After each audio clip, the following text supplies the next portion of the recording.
Bonjour à tous, on se retrouve pour le quintet de mardi, direction l'hippodrome du Val-d'Or à Saint-Cloud pour le quintet du jour. C'est le prix Trillon qui va être à l'étude en Réunion 1 course 1, départ 13h55. On annonce un terrain bon souple, 3,3 par France Gallo, que des juments, 16 partantes, 1500 mètres.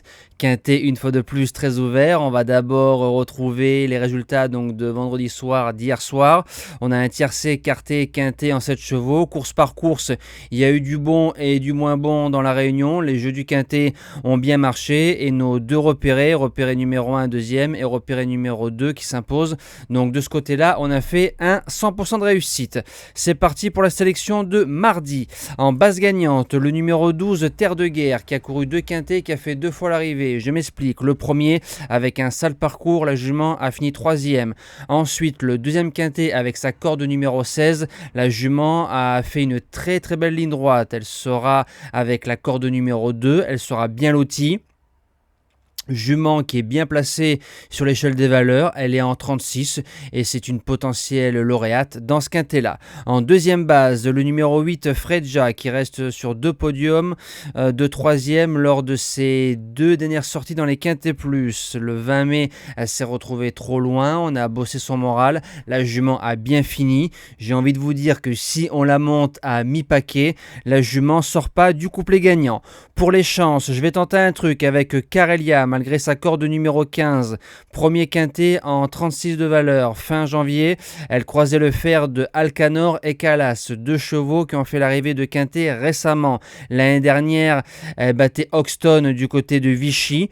Je trouve qu'on arrive un peu en sous-marin et comme il y a souvent des surprises dans ce genre de lot, je la tente en 3e position. En 4e position, mon coup du fou, le numéro 5 Paceful Sea.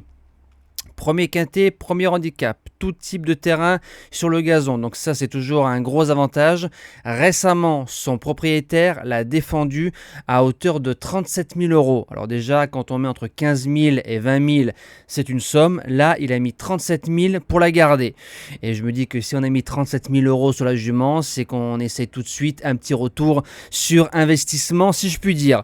En 5e position, le bottom weight, le numéro 16 Iken, qui a couru 2 quintets l'année dernière. Deuxième premier, était en 32,5 de valeur et passé en 34,5. Il vient de faire une rentrée gagnante de 8 mois. Je pense que c'est une jument qui a le niveau pour regagner un deuxième quintet. Maintenant, la seule contre-indication, ce sera la deuxième course après une bonne rentrée. En 6e position, le numéro 4, See You Pink, qui a fait 2e du quintet de référence avec la corde numéro 15. On a bien démarré et derrière, on a voyagé en première classe. En 8 chevaux, je pense qu'elle est incontournable. En 7e position, le numéro 8 Alva, ça fait 2 fois qu'elle est malheureuse. Alors j'ai envie de vous dire que le jour où c'est que ça va s'ouvrir à mi-ligne droite, elle va en croiser plus d'un. Et je termine avec le numéro 11 Agapemia. C'est la tenante du titre en 36 de valeur. Elle nous revient en 37 cette saison. 1 kg de plus, c'est pas bien méchant sur un animal de 500-550 kg. Elle a 2 courses dans les pattes et c'était pas trop mal dans le quintet de référence. Peut-être pas pour gagner, mais une place de 4e, 5e, c'est possible dans ce lot. Moi, je vous dis à demain pour le quintet du Putois. On ira du côté de Compiègne avec les galopeurs. Passez une belle semaine et merci à tous.